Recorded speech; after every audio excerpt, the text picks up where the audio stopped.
البوسنة من بين الدول التي لا يوجد فيها شروط ثابتة للحصول على الجنسية، بمعنى أن الأمر يختلف من شخص لآخر، ويخضع كل مهاجر للتقييم بشكل منفصل، وبناء عليه يتم اتخاذ القرار.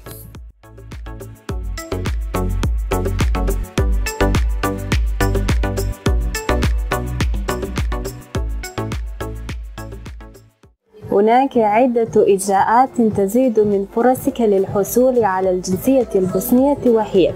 أن تملك أو تشارك في ملكية مشروع استثماري في البوسنة، فإن ذلك يعطيك الحق في الحصول على إقامة سنوية، وبعد فترة تحصل على الإقامة الدائمة، وبعد مرور 3 سنوات من الحصول على الإقامة الدائمة يمكنك تقديم طلب الحصول على الجنسية. وننصحك ألا تتأخر في دفع الضرائب أو الفواتير، وأن تبدأ في تعلم اللغة البوسنية منذ الآن،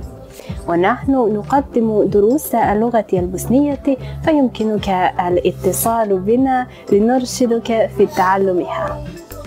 القانون البوسنوي يشترط لك إذا أردت الحصول على الجنسية البوسنوية أن تقدم دليلا يثبت أن لك مصدر دخل دائم،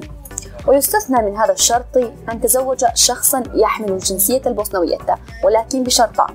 أولهما أن تكون علاقة الزواج قائمة وقت تقديم الطلب، وثانيهما أن يكون قد مر على الزواج 5 سنوات على الأقل.